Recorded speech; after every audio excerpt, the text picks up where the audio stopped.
नमस्कार।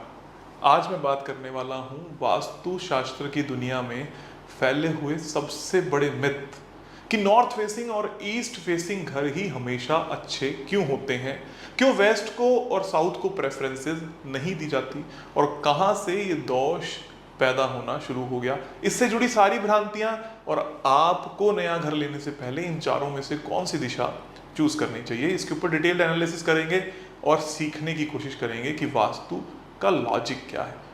सबसे पहली चीज कि एंट्रेंस या फेसिंग होती क्या है।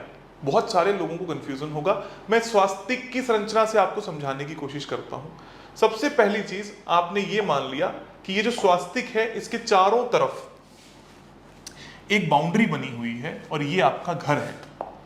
जब भी एंट्रेंस की हम बात करते हैं निकालने की, तो वो कैसे निकाली जाती है और फेसिंग किसे कहते हैं, इन दोनों बातों में थोड़ा सा एक डिफरेंस आएगा।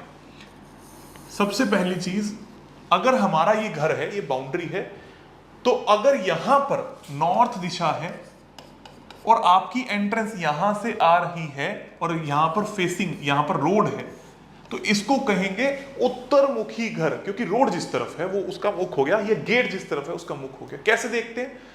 सेंटर से, घर के सेंटर से गेट की तरफ फेस करते हुए कुछ लोग क्या करते हैं, यहां से अंदर फेस करेंगे और कंफ्यूज हो जाएंगे, उसको फेसिंग नहीं कहते।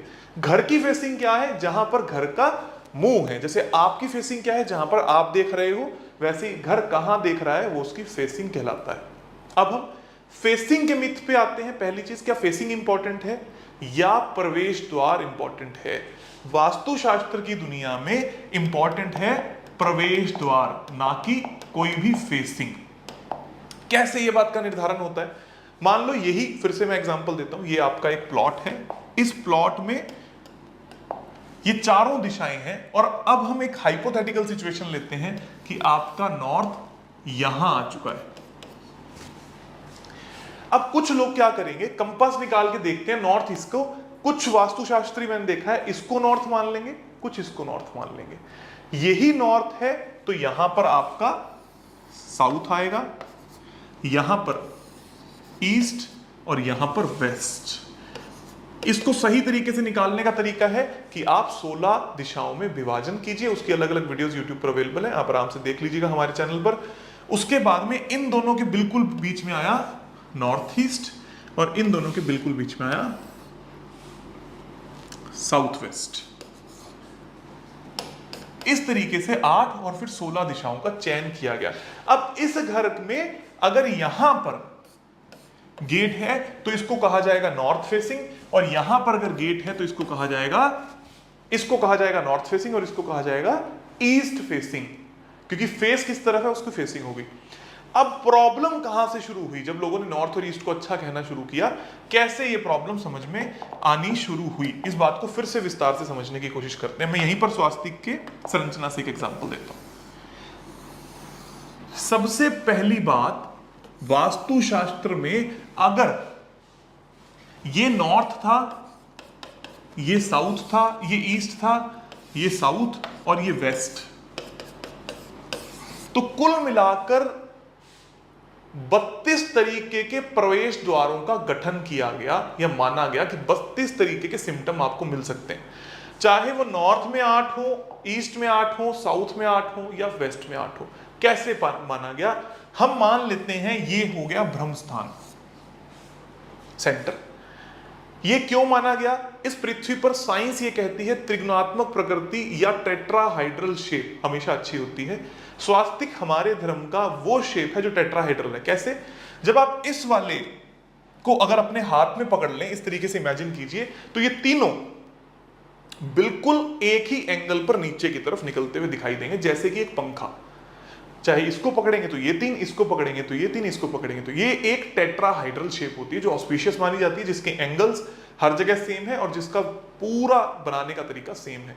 तो ये स्वास्तिक की संरचना घर में कैसे करी जाए कि आपको पॉजिटिविटी मिलती जाए। तो ब्रह्म स्थान में स्वास्तिक के ब्रह्म स्थान को मैच किया, घर का ब्रह्म स्थान और स्वास्तिक का ब्रह्म स्थान मैच किया, और जहां पर उत्तर दिशा है, नॉर्थ डायरेक्शन है एग्जैक्ट, मान लो ये उसको लगा दिया गया। तो ये नॉर्थ साउथ एक्सिस पे 0 डिग्री पे आ गया, ईस्ट और वेस्ट डिग्री पे ये आ गया। इस बात को अच्छे तरीके से समझने की कोशिश करना, नॉर्थ साउथ ईस्ट वेस्ट। अब बात क्या आई कि हम इसका खंडन नहीं कर सकते। अगर हम इसकी चौड़ाई ले लें 2, इसकी चौड़ाई ले लें 2, 4 और 4 एंट्रेंसेस रह गई बीच में, हम खंडन नहीं कर सकते। क्या कर सकते हैं, ऐसा कुछ तरीका बने कि जो एंट्रेंस है उसका फ्लो इस वाले फ्लो से आए और घर के अंदर आने लग जाए तो पॉजिटिव ऊर्जाएं आएंगी, इस वाले फ्लो से आए तो पॉजिटिव आएंगी, जो अंदर है ब्रह्म स्थान की तरफ जो ऊर्जाएं जाएंगी। इसलिए हम कॉर्नर वाला नहीं ले सकते। बीच में से कैसे ऊर्जाएं ब्रह्म स्थान तक पहुंचे, इसलिए उसके सामने की तरफ प्रवेश द्वार हो, लेकिन एकदम सेंटर में नहीं ले सकते क्योंकि यहां पर स्वास्तिक की संरचना खंडित होती है। तो क्या बचा हमारे पास, अगर मैंने यहां पर एक दीवार लगा दी हमारे घर की ऐसे चारों तरफ, और मुझे अगर यहां पर गेट देना है और मैं इसको इक्वल 8 भागों में डिवाइड कर लूं, क्योंकि वास्तु पुरुष के 32 जो देवता है वो आउटर पेरिफेरी में है, तो उसको 8 में, क्योंकि 4 डायरेक्शंस हैं तो 8 चौक 32, 8 में इक्वल डिवाइड किया तो 1 2 3 4 5 6 7 एंड 8, 1 2 4 5 6 7 8। ब्रह्म स्थान के सबसे नजदीक पॉजिटिव ऊर्जाएं कौन कौन सी जा सकती हैं, 3 और 4। ब्रह्म स्थान के सबसे नजदीक पॉजिटिव ऊर्जाएं कहां से जा सकती हैं, 3 और 4, 3 और 4, 3 और 4। किसी भी दिशा का तीसरा या चौथा पद पॉजिटिव रहेगा। ये दोनों बहुत नेगेटिव नहीं होंगे लेकिन नेगेटिव होंगे, और जिसने खंडन कर दिया वो बहुत ज्यादा नेगेटिव होगा। जिसने खंडन कर दिया, अगर आपने यहां बना ली एंट्रेंस तो बहुत नेगेटिव, अगर आपने यहां एंट्रेंस बना ली तो बहुत नेगेटिव, अगर आपने यहां एंट्रेंस बना ली तो बहुत नेगेटिव, यहां बना ली तो भी नेगेटिव। अब जो लोग नॉर्थ ईस्ट का गेट अच्छा मानते हैं उनको ये बात यहां पर समझ आ जानी चाहिए कि नॉर्थ ईस्ट का गेट बिल्कुल अच्छा नहीं होता, क्योंकि खंडन वो भी करता है और इक्वल मात्रा में करता है। एक ऑस्पिशियस इनऑस्पिशियस बात आप सभी लोगों को समझ में आई होगी कि तीसरा और चौथा पद किसी भी दिशा का हो तो वो ब्रह्म स्थान की ऊर्जाओं को स्वास्तिक की ऊर्जाओं जैसा संचरण करेगा और आपके घर की ऊर्जाओं को पॉजिटिव करेगा, चाहे कोई भी दिशा हो। इसके अंदर कंफ्यूजन क्या आया, जब आप नक्शा बनाओगे और आपका उत्तर टेढ़ा हो गया तो आपका स्वास्तिक भी टेढ़ा हो ही जाएगा। तो वहां से आपको 3 और 4 का गठन करना है। उसके लिए शक्ति चक्र यानी 16 दिशाओं की हेल्प से ही आप 3rd और 4th डायमेंशन निकाल सकते हो। कुछ लोगों को मैंने ये देखा कि कुछ भी हो जाए, किसी भी तरीके का उनका नक्शा बन जाए, उन्होंने क्या करना है, एक मकान लेना है, 8 इक्वल पार्ट्स में डिवाइड करना है और 3rd और 4th को दे देना है, जबकि उनका नॉर्थ यहां था। तो ये 3rd और 4th नहीं हुआ, ये 1st और 2nd हो गया। इसलिए नॉर्थ के 4 हिस्से कई बार इस तरफ और 4 हिस्से कई बार इस तरफ भी आ जाते हैं, जिसको हम एंगुलर डिवीजन कहते हैं, या एंगुलर मेथड से आपकी दिशा खिसक गई, जिसको हिंदी में विदिशा भी कहा जाता है। विदिशा वाले प्लॉट मतलब 0 डिग्री पर प्लॉट नहीं है। इसको वास्तु में सेव करने के लिए कैसे गेम खेला गया, आपने वास्तुशास्त्र का गठन किया, पढ़ना शुरू किया, लोगों के पास जाना शुरू किया, तो ऑब्जर्व किया, जिसने 45 देवताओं के बारे में पढ़ लिया, 45 देवतास, उसने ये देखा कि कौन से देवता एनर्जी फील्ड ऐसे हैं जो माल फंक्शन कर जाएं और प्रॉब्लम कम होती है।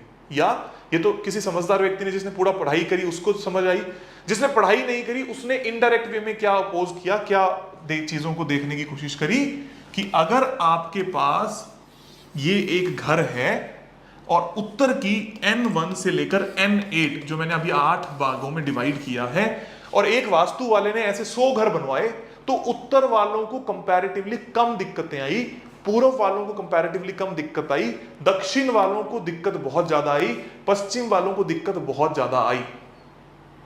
कैसे?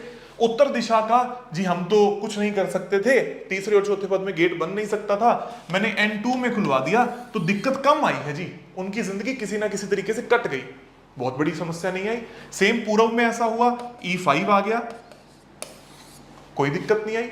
लेकिन दक्षिण में जैसे ही S5 आया, उसी वास्तुशास्त्री के बनाया हुआ मकान, इन व्यक्तियों के जीवन में समस्या बहुत ज्यादा आ गई। वैसे ही पश्चिम दिशा में W7 W8 आया या W1 W2 आया, उसके लिए समस्याएं खड़ी हो गई, बहुत सारी समस्याएं खड़ी हो गई। तो इन्होंने जनहित में क्या बात बोली कि अगर हमें टेक्निकल प्रोसेसेस नहीं आते, हमें नक्शा बनाना नहीं आता, हमें वास्तु पूरा अच्छे तरीके से नहीं आता, तो नॉर्थ और ईस्ट वाला मकान ले लो, कम से कम आपकी जिंदगी तो कट ही जाएगी। पर क्या ये 100% बात सही है? नहीं। 3 और 4 नंबर के प्रवेश द्वार चारों दिशाओं में अच्छे हैं, और सबसे कीमती बात कि 3 और 4 नंबर वाला प्रवेश द्वार अगर दक्षिण का है, वो इस पूरी धरती के सबसे बड़े रूलर हैं, सबसे बड़े रूलर हैं। सबसे ज्यादा रिचनेस इन्हीं व्यक्ति को मिलेगी, ऐश्वर्य भोग प्राप्ति सब इन्हीं को होगी। क्यों होगी इस बात को समझना। धरती को प्लैनेट माना गया, लेकिन धरती के इर्द गिर्द वाले प्लैनेट्स के इफेक्ट हम लोग मानते हैं कि हमारे ऊपर है। धरती जिस प्लैनेट से सबसे ज्यादा प्रभावित है उसको कहा जाता है सूर्य, चंद्र, या इंपॉर्टेंट क्या माना जाता है, धरती को किसकी संज्ञा दी गई? मंगल की, मार्स की। और घर में मंगल का प्रवेश द्वार कौन सा है? दक्षिण का S4 या S3। एक्चुअल मायने में दक्षिण में काम करने वाला कोई बिल्डर होगा, दक्षिण दिशा की फेसिंग वाला, दक्षिण की एंट्रेंस वाला कोई बहुत बड़ा व्यक्ति होगा जो व्यापारी होगा, उसको बहुत फलेगा। पश्चिम वाले को भी लोहे का काम बहुत फलेगा। उत्तर वाले और पूर्व वाले अपने जीवन को स्टेगनेंट निकालते हैं, वो ना बहुत अच्छी ग्रोथ ना बहुत डी ग्रोथ। इसलिए आप हमेशा देखकर चयन कर लें। यूं ही पुरानी मानसिकता के साथ में चलते आ रहे शास्त्र को फॉलो करने की जरूरत नहीं है, क्योंकि पढ़ाई के अकॉर्डिंग जब आप देखेंगे, आप अपनी गली में निकल जाइए, दक्षिण वाले या तो बिल्कुल कमजोर होंगे या बहुत अच्छे होंगे, और नॉर्थ वालों की लाइफ कैसी जाएगी? यूं। तो जो भी पुराना एंशिएंट वास्तु कंसल्टेंट था उसने कहा कि जी नॉर्मल लाइफ जीने से अच्छा ये है, मतलब एक्स्ट्रा ऑर्डिनरी लाइफ जीने से अच्छा ये है कि नॉर्मल पेज की लाइफ को जीने की कोशिश करी जाए, और उसने उस रूल्स को फिक्स कर दिया। सबसे पहले हमने ये बात देखी कि स्वास्तिक से संरचना पैदा होती है, उसको खंडन नहीं करना। एंगुलर डिवीजन मेथड के हिसाब से ही पद विन्यास करना है, अलग अलग तरीके के पदों पर एंट्रेंसेस लेनी है, एक बात। दूसरी बात, ब्रह्म स्थान को कभी खंडित नहीं कर सकते, क्योंकि स्वास्तिक की संरचना खंडित होती है। कुछ लोग ब्रह्म स्थान पर पिरामिड दिला देते हैं, नाभि विधि का नाम लेते हैं, नाभि को, सेंटर को हिलाने की बात करते हैं। स्वास्तिक का सेंटर ही हिल गया तो संरचना कैसे होगी? एक व्यक्ति का सेंटर हिल गया तो कैसे संरचना होगी? ये नहीं किया जा सकता, नहीं करना। 3rd नंबर पर हमने ये बात देखी कि इस पूरे स्वास्तिक की संरचना के बाद साउथ फेसिंग घर बहुत अच्छे रहते हैं, बहुत प्रभावशाली रहते हैं, और इनको बहुत ज्यादा लकी भी कहा जा सकता है अगर ये आपको सूट किया और सही बनाए। और एक और टेक्निकल प्रोसेस मैं आपको अंत में बताता हूं कि क्यों नॉर्थ फेसिंग घरों को या ईस्ट फेसिंग घरों को सही कहा गया। क्योंकि जिस व्यक्ति को वास्तु की नॉलेज थी, लोगों ने पैसा बचाने के चक्कर में नक्शा उसी से बनवाया, तो टेक्निकल गलतियां होनी शुरू हो गई। अच्छे तरीके से समझने की कोशिश करना। आर्किटेक्ट्स हैं जिनको नॉलेज है, उनसे नक्शा बनवाओ, टेक्निकल बताओ, और आप अपना वास्तु के बारे में बात करो। अगर आपका घर ये नॉर्थ है और ये साउथ है, अक्सर घर की अगर एंट्रेंस नॉर्थ में है तो कैसा घर बनेगा? किचन ज्यादातर केसेस में व्यक्ति लास्ट में बनाएगा, और ऐसे बनाएगा जिस तरफ गेट है उस तरफ वो दिखती रहे, तो ऑटोमेटिकली किचन आ गई साउथ ईस्ट में। एंट्री करते ही वो खाली रखेगा, या ड्राइंग रूम बनाएगा या डाइनिंग टेबल लगाएगा कि भाई कोई व्यक्ति आए उसको प्रॉब्लम ना हो। एंट्री करके लेफ्ट में सीढ़ियां बना लेगा, और इस तरफ लास्ट में आकर अपने कमरों का चयन कर सकता है। ये एक आइडियल नक्शा हो गया। तो नॉर्थ वालों के लिए यहां पर भी बाय डिफॉल्ट सही हो गया। लेकिन जब ये साउथ में बनाने लगे, ये घर साउथ फेसिंग हो गया, अब किचन कहां पर है? ऊपर जाके राइट में बनाई तो नॉर्थ ईस्ट में बन गई, टॉयलेट्स नॉर्थ में बन गई, कमरे नॉर्थ में बन गए, ड्राइंग रूम और खालीपन सारा साउथ में आ गया। प्रॉब्लम क्या हुई? इन व्यक्तियों को सारी तकलीफ हो गई। क्यों?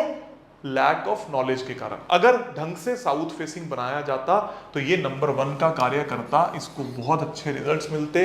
व्यापारियों के लिए साउथ और वेस्ट बहुत अच्छा है, बिल्डर्स के लिए साउथ बहुत अच्छा है, बशर्त ये कि वो बने बिल्कुल सही तरीके से। और इसमें अगर एस्ट्रो वास्तु को जोड़ दिया जाए तो कोई हरा ही नहीं सकता, अच्छे तरीके से आपको रिजल्ट्स मिलेंगे ही मिलेंगे। आई होप कि आपको भी क्लियर हो गया होगा कि नॉर्थ, साउथ, ईस्ट, वेस्ट चारों ही डायरेक्शन खूबसूरत हैं। आपकी एक्टिविटीज, आपकी एंट्रेंस आइडियल होनी चाहिए। आप सभी का बहुत बहुत धन्यवाद, आभार, खूब सारा दिन।